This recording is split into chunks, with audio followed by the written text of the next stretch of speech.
우리 오늘 함께 보실 하나님의 말씀은 신약성경 사도행전 20장 우리 17절부터 27절까지 말씀입니다.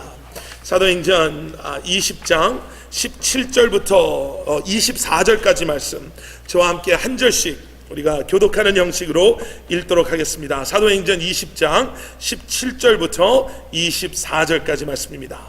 바울이 밀레도에서 사람을 에베소로 보내어 교회 장로들을 청하니 오매 그들에게 말하되 아시아에 들어온 첫날부터 지금까지 내가 항상 여러분 가운데서 어떻게 행하였는지를 여러분도 아는 바니 곧 모든 겸손과 눈물이며 유대인의 관계로 말미암아 당한 시험을 참고 주를 섬긴 것과 한 것은 무엇이든지 공중 앞에서나 각 집에서나 거리낌 없이 여러분에게 전하여 가르치고 유대인과 헬라인에게 하나님께 대한 회개와 우리 주 예수 그리스도께 대한 믿음을 증언한 것이라. 보라, 이제 나는 성령에 매여 예루살렘으로 가는데 거기서 무슨 일을 당할지 알지 못하노라. 오직 성령이 각 성에서 내게 증언하여 결박과 환난이 나를 기다린다 하시나 내가 달려갈 길과 주 예수께 받은 사명 곧 하나님의 은혜의 복음을 증언하는 일을 마치려 하면은 나의 생명조차 조금도 귀한 것으로 여기지 아니하노라. 아멘, 아멘. 우리 큰 목소리로 함께 아멘 한번 다시 하겠습니다. 아멘, 아멘. 너무나 소중한 말씀이잖아요, 그렇죠? 사도 바울은요, 선교 여행을 통해서 지금으로 말하면 우리 요즘 지도를 이렇게 딱 놓고 보면요, 요즘 지도가 말하는 터키, 요즘 지도가 말하는 그리스에 교회를 개척하는 그러한 일을 했습니다.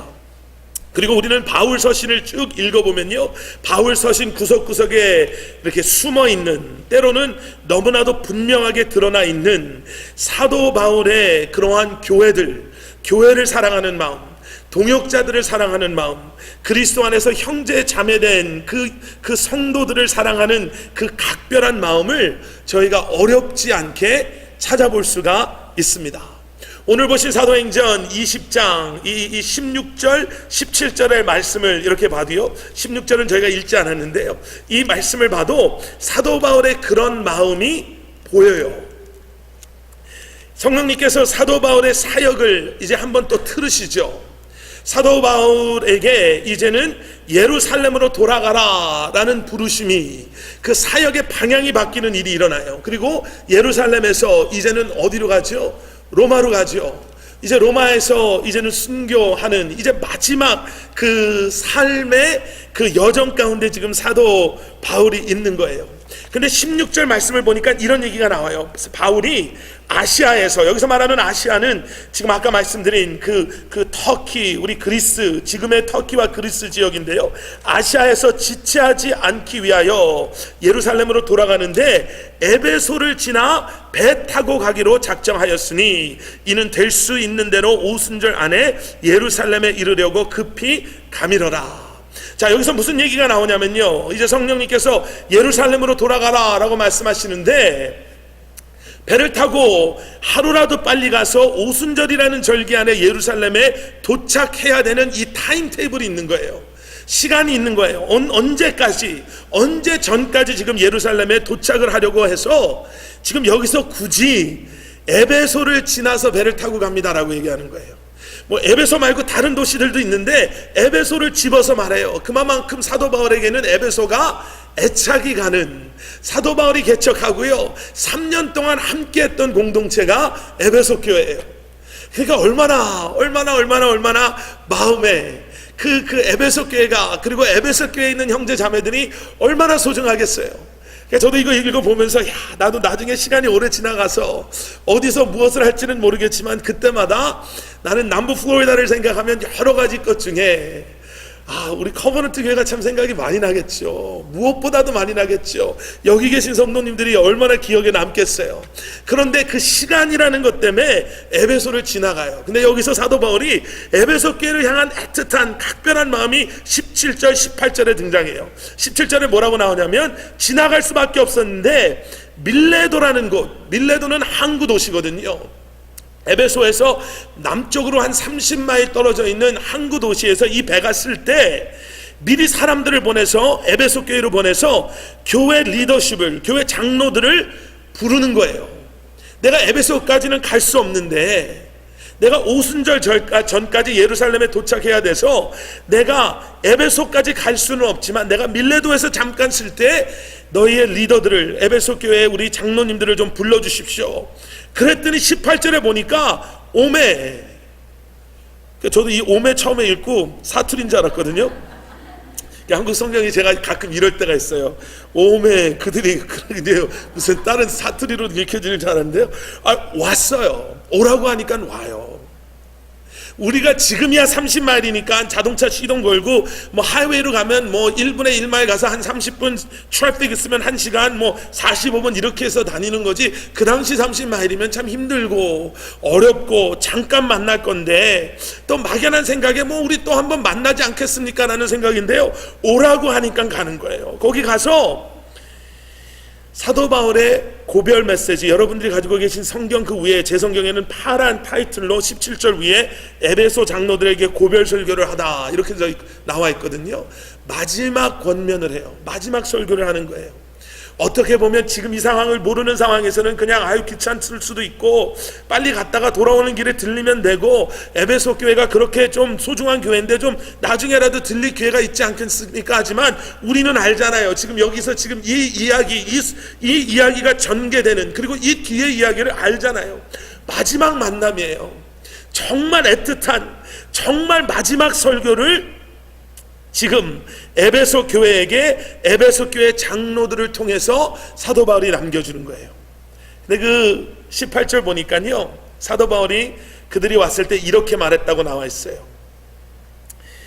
내가 아시아에 들어온 첫날부터 지금까지 내가 항상 여러분 가운데서 어떻게 행하였는지를 여러분도 아는 바니, 이렇게 나와 있어요.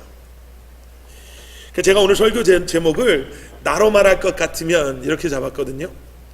저는 그 사도 바울이 내 첫날부터 마지막 날까지 여러분들이 내가 뭘 했는지 아시죠? 이 이야기가 마치 좀 그런 스타일, 나로 말할 것 같으면 이런 것, 자칫 잘못 들으면 참 자기 참 내세우는 거 좋아하네, 좀 교만한 거 아닌가, 이런 느낌이요. 나로 말할 것 같으면, 나 알지 않아요? 내가 처음부터 떠나는 날까지 내가 어떻게 살았는지, 내가 얼마나 거룩하게 살았는지, 내가 얼마나 영빨 있게 살았는지 알잖아요. 이런 느낌이 들어요. 이거 아무나 얘기하면은 이거 큰일 나는 얘기거든요. 그 일부 예배 때는 제가 좀 편하게 이야기를 했는데, 한국말을 못 알아들으신다니까 제가 좀 더 편하게 얘기해도 될 것 같은데요. 대통령 선거가 한 달밖에 안 남았잖아요. 제가 누구를 뽑으십시오라고 얘기는 안 하죠. 네, 우리 그리스도인의 프린시플을 가지시고 여러분 정치도 참여하셔야 되고 또 여러분들 직장에서도 일하시고, 우리는 그거는 분명해요. 어떠한 정당, 어떠한 파티, 이것보다는 우리에게 중요한 건 우리는 말씀의 프린시플이 있잖아요. 기준이 있잖아요. 그리고 우리의 신앙의 기준을 가지고 우리가 판단을 하셔야 돼요. 근데 참 어렵죠, 이번이. 누구를 뽑아야 될지 참 망설여져요. 한 사람은 과거에 했던 얘기 때문에 지금 얼마나 많은, 그리고 다른 한 사람은 또 어떤 면에서 신뢰하지 못하는 이런 얘기들이 오가면요, 참 그래요. 이 사람들이 그런 얘기 했잖아요. 이미 나는 저 사람들하고 다르다, 나를 알지 않습니까? 나는 정치 안 해보고 나는 정말 이 나라를 위해서 나온 사람이고 이런 얘기 하는데, 결국 요즘에는 참 어려워요. 요즘에는 모든 게 인터넷 상에 남아있기 때문에 10년 전, 15년 전 한 얘기도 요즘 똑똑한 젊은이들은 컴퓨터 앞에서 한 10분, 15분만 이렇게 따라다락 하면은 10년 전, 20년 전 녹화된 얘기, 기록된 얘기들이 딱딱딱딱 뜨잖아요. 여러분, 자신있게 나로 말할 것 같으면 이라고 얘기하실 수 있습니까? 여러분들 자녀에게 너 엄마 아빠 알잖아, 엄마 아빠가 얼마나 열심히 신앙생활하고 엄마 아빠가 얼마나 착하게 살았고 엄마 아빠가 얼마나 하나님 앞에 부끄러움 없는 삶을 살았는지 알잖아, 이런 얘기가 쉽게 안 나오죠. 사도 바울이 지금 하는 얘기는요, 내가 당신들보다 잘났습니다 하는 얘기가 아니에요. 아까 말씀드린 대로 에베소 교회는요, 사도 바울이 개척한 교회예요. 그래서 그 교회의 그 그리스도인들은 1세대 그리스도인들이에요. 그러니까 그들은 우리 아버지 때 이게 없어요. 자기 때 예수를 믿은 사람들이에요. 그래서 지금까지 교회 안에 롤 모델이 있었다면, 누군가를 바라보면 아, 신앙생활은 저렇게 하는 거구나 라고 봐야 되는 사람이 있었다면 누구였겠어요? 3년 같이 있었던 사도 바울인 거예요. 근데 사도 바울이 3년 동안, 3일 동안, 3일도 아니고요, 3주도 아니고 3년을 자기 모습을 그대로 보여준 거예요. 교회 안에서뿐만 아니라 자비랑 선교사처럼 자기가 일을 하게 해가면서 교회 안에서만의 메시지가 아니라 삶 속에서의 메시지까지도. 그런데 사도 바울이 지금 무슨 사실을 아냐면, 지금 뒷부분에 나온 것처럼 지금 내가 성령에 매여서 예루살렘으로 가는데 23절에 뭐라고 그랬어요? 내가 오직 성령이 각성해서 내게 증언하여 결박과 환난이 나를 기다린다 하시나. 지금 결박과 환난이 기다리는 걸 알아요. 사도 바울이 앞으로 내일은 이렇게 되고 저렇게 되고 이게 아니라, 아, 이제 하나님 안에 나의 때가, 이제는 내가 로마 황제 앞에서 내 목숨을 내어놓고 복음을 전해야 될 그때가, 이방인의 사도로 부르심 받은 내가 이제는 이방인의 그런 우두머리 같은 황제 앞에서 내가 목숨을 내놓고 복음을 전해야 될 그때가, 내가 하나님 앞에 설 그때가 얼마 남지 않았구나라는 사실이 이제는 믿음으로 이제 보이기 시작하는 거예요. 그래서 자기가 그렇게 사랑하는 에베소 사람, 에베소 형제 자매들에게 내가 마지막으로, 여러분, 이제 내가 여러분들이 나를 롤모델로 봤다면, 여러분들이 나를 바라보면서 아, 신앙생활 저렇게 하는 거구나 라고 생각했다면, 여러분, 이제는 내가 여러분과 함께 할 수 없지만 내가 가지고 있었던 믿음의 성숙함을 내가 여러분들에게 나눔으로 말미암아 성숙한 믿음 가운데 여러분들이 올바르게 서기를 원합니다. 메시지가 이거예요. 오늘 읽지 않았지만요, 그 뒤에 여러분들 보세요. 29절 보니까 이런 얘기 나오잖아요. 내가 떠난 후에 어떤 일이 일어나요? 사나운 이리가 여러분에게 들어와서 그 양떼를 아끼지 아니하며, 30절에 또한 여러분 중에서도 제자들을 끌어 자기를 따르게 하려고 어그러진 말을 하는 사람들이 일어날 줄을 내가 아노라. 사도 바울이 걱정하는 게 뭐예요? 여러분들이 나를 의지했는데 나는 여러분들과 함께 할 수 없는 사람입니다. 여러분, 여기서 굉장히 중요한 게 있어요. 교회 리더십은요, 성도님들의 교회의 구성원됨을 outlast 하지 못해요. 아주 쉽게 말하면 크리스 백 목사의 리더십은 여러분들의 이 교회의 주인됨을 outlast 하지 않아요. 이 이해가 되셔야 돼요. 언젠가는, 그렇잖아요, 언젠가는 하나님의 허락하심 속에 또 더 좋은 목자가, 또 더 좋은 리더십이 또 이 강단을, 이 교회를 또 이끄는 잠깐의 목자의 역할을 감당해야 될 때가 있어요. 사도 바울이 지금 그 얘기하는 거예요. 내가 가는데 여러분, 그동안 나를 바라본 거 참 좋았지만 진짜 목자는 누구예요? 예수님이에요.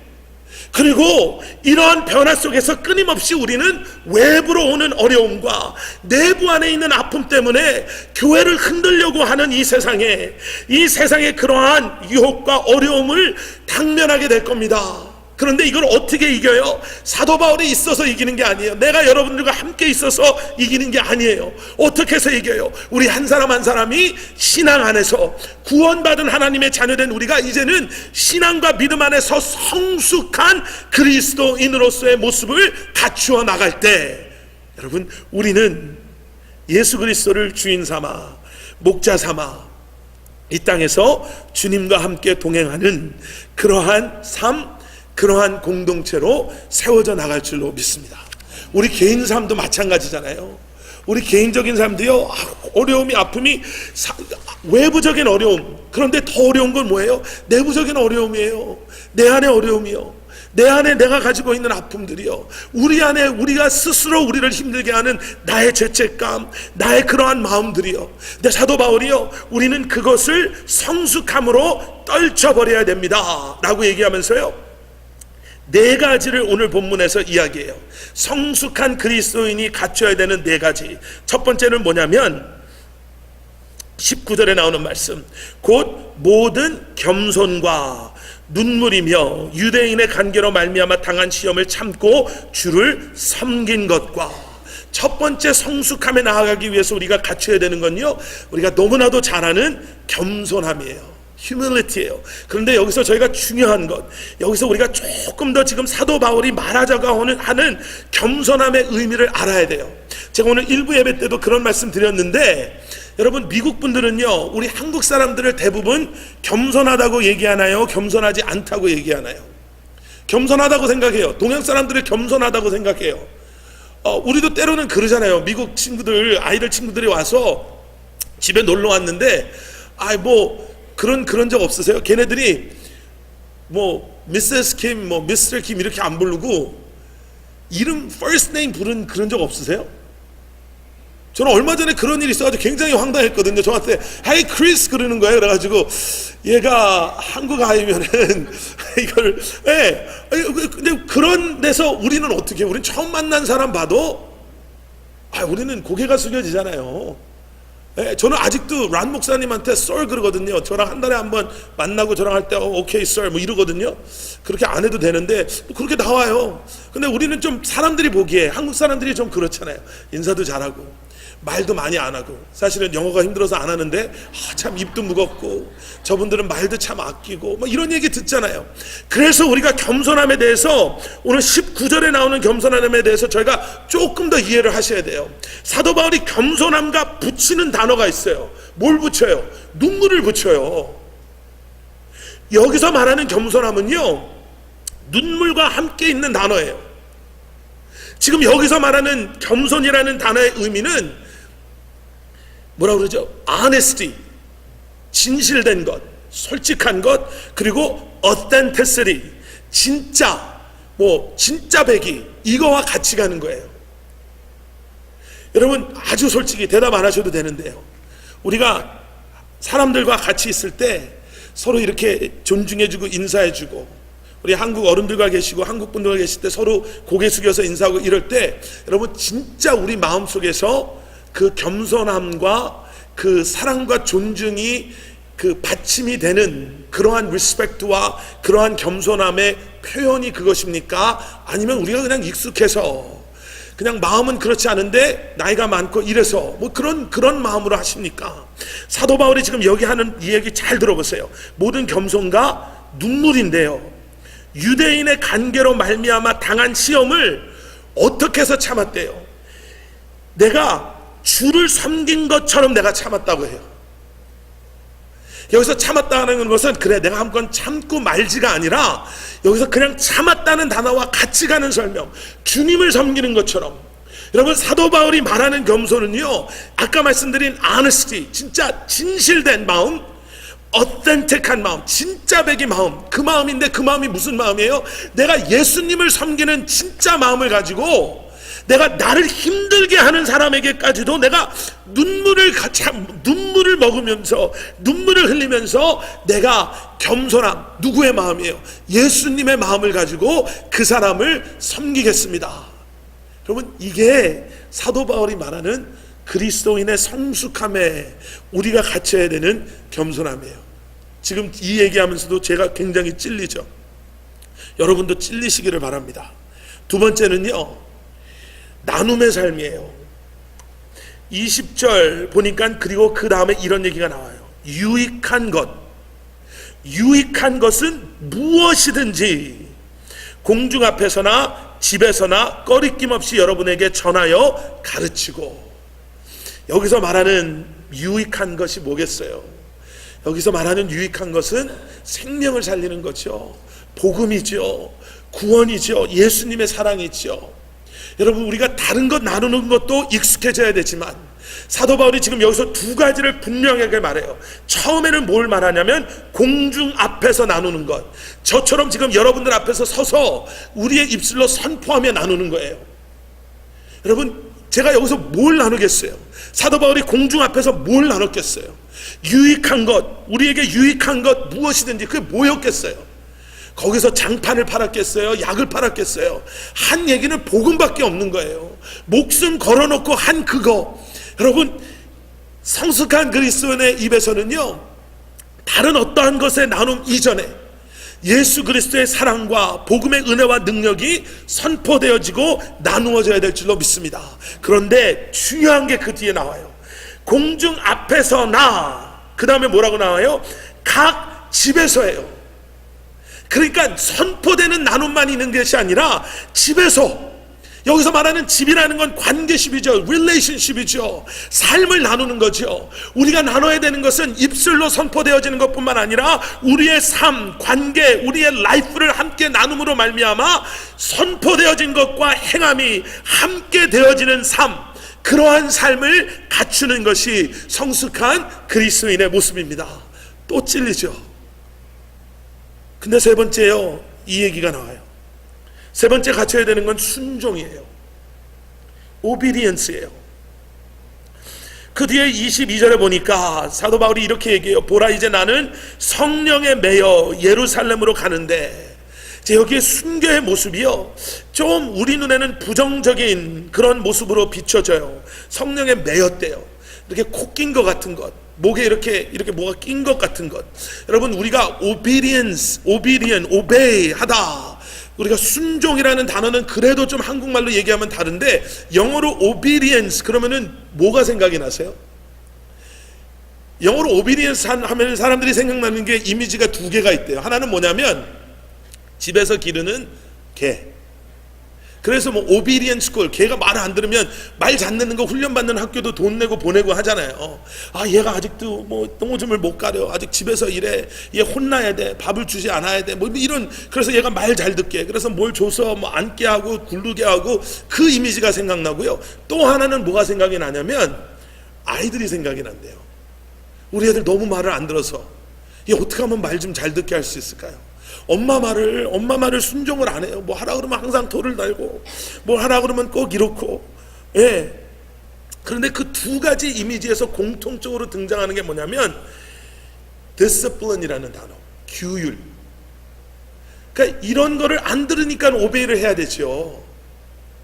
예. 잘못했으니까 이제는 말을 잘 들어야죠. 너 말 잘 들어 해놨는데 얘가 안 들으니까 너 안 되겠어, 엄마 말 좀 들어, 여기 와서 앉아 있어, 뭐 이런 것. 아, 우리 걔가 너무 말을 안 들어, 안 되겠어, 그 케이지에다 갈아놔, 여기서 말 들을 때, 이런 이미지가 있으니까 우리는 순종, 또 여기 나오는 성령에 매였습니다, 이런 걸 가지고 우리가 괜히 힘들어해요.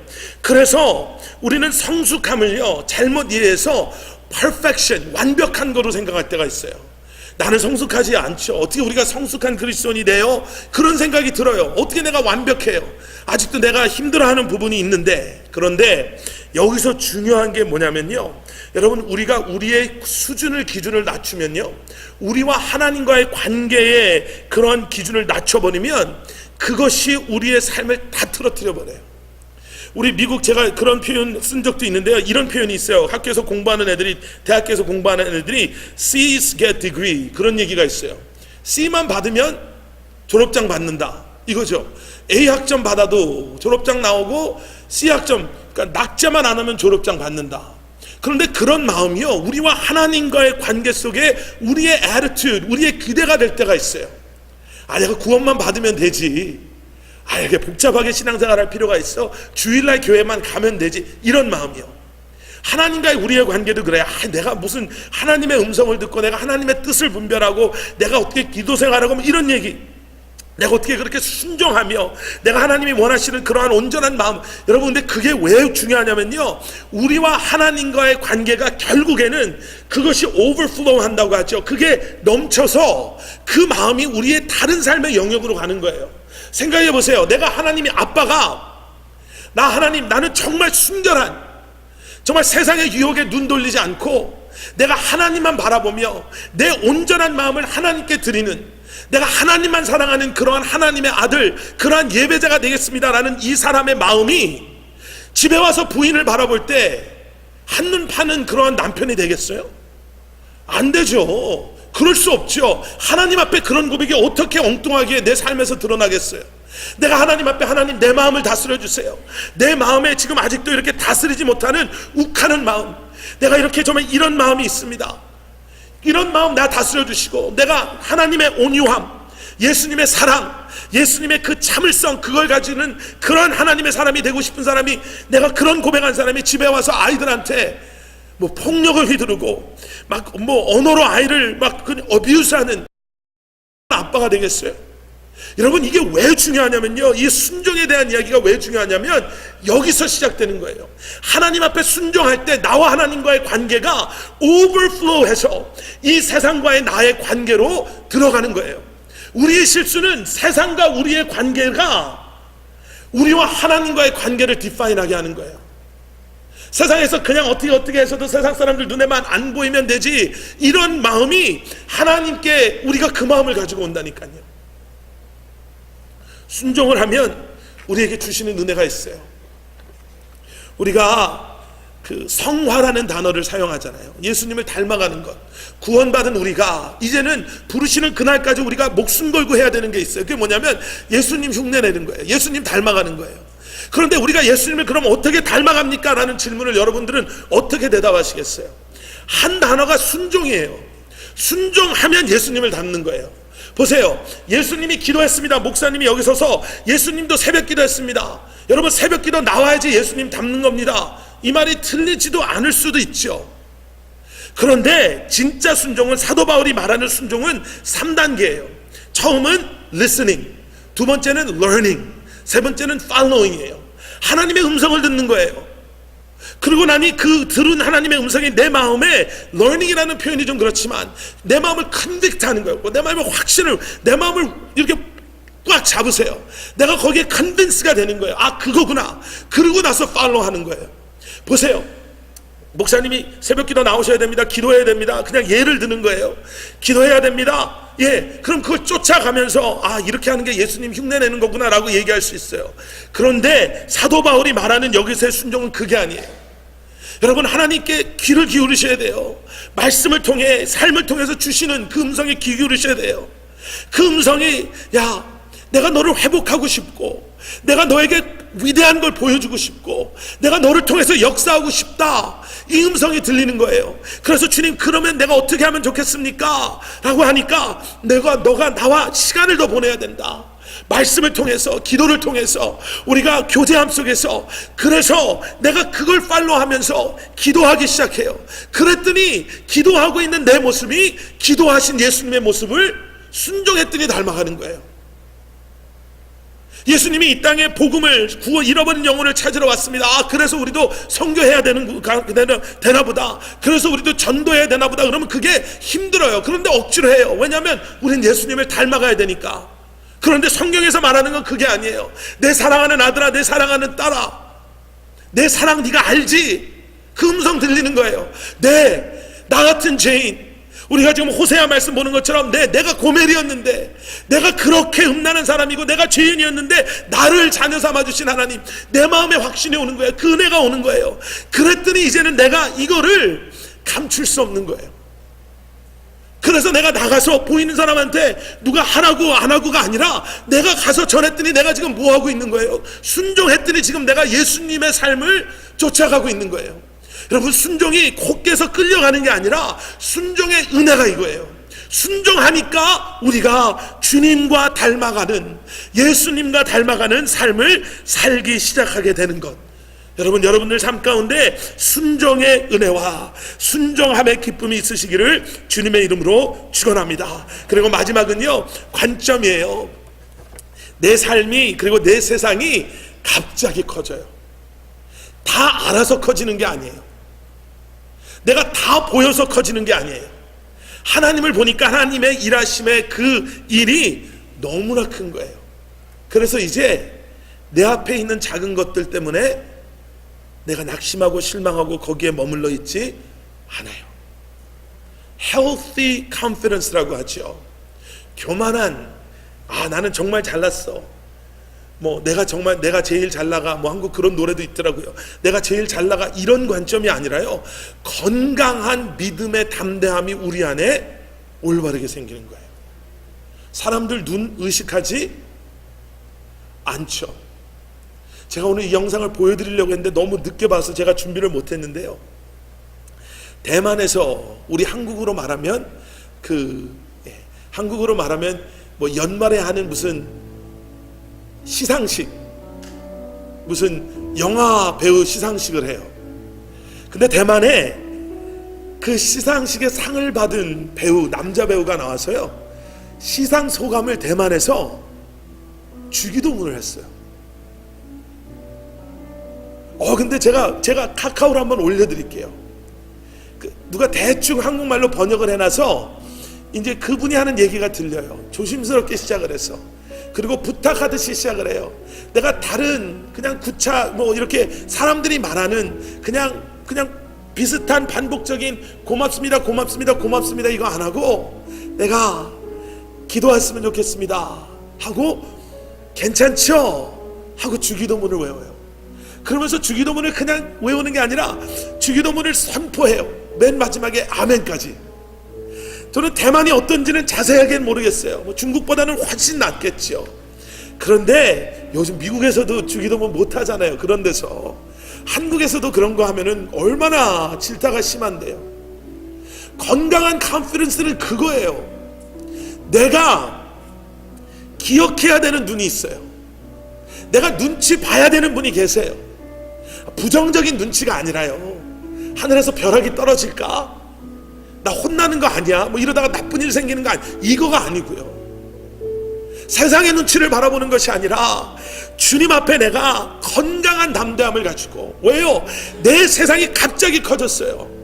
내가 보는 요만한, 내가 일하는 그 오피스, 내가 일하는 가게, 내가 일하는 교실, 내가 일하는 그 지역, 요게 아니라, 아니 감히 나라는 사람이요, 이제는 세계 선교가 내 마음에 들어오기 시작하고요, 우리 지역에 대한 기도가 시작되기 시작하고요, 감히 우리가 우리 자녀들, 내 아들 딸이 아닌 지금 저쪽에서 예배하고 있는 우리 아이들이 우리 교회에게 주신 우리 아들 딸들임을 기억하게 되고, 그 아이들을 부모된 마음을 가지고 기도하기 시작하는 거예요. 이 성숙함이 사도 바울이 말하는 이 성숙함을 가지고 우리가 예수 그리스도 한번 바라볼 때, 사도 바울이 거기에서 3년이 있을 때나 사도 바울이 다시는 돌아오지 않는 그 길을 갈 때나, 우리 앞에 어떠한 누구가 리더십으로 하나님의 세움을 받던지 간에 우리 한 사람 한 사람이 성숙해짐으로 말미암아 우리가 하나님의 은혜를, 그리고 하나님의 일하심을 우리의 눈으로 보며 그 큰 하나님의 세계를 바라보며 그 관점, 그 애티튜드를 가지고 예루살렘이요, 환난과 핍박이 오는지 알아요. 그런데 가요. 왜냐하면 내게 그 안에서 허락하신 하나님의 큰 그림 안에 나의 부분이 있거든요. 로마로 가요. 위험하죠. 돌아오지 못하는 건 아마 알았을 거예요. 그런데 그곳을 가는 거예요. 큰 그림 안에는 그 로마가 고통, 패인, 나의 죽음만이 있는 것이 아니라 그것을 통해서 하나님의 말씀이 나의 하나의 미랄이 되어져서 쓰러짐으로 말미암아 그곳에서부터 열방을 향해 나아가는 하나님의 큰 그림을 보니까, 이게 이제는 아파도 어려워도 힘들어도 내게 주신 하나님의 부르심, 그리고 그것을 우리가 성숙함으로 감당해 나가는 그러한 그리스도인이 되는 줄로 믿습니다. 이번 이 한 주간도 우리 삶 가운데 그러한 은혜가 있으시기를 주님의 이름으로 간절히 축원합니다.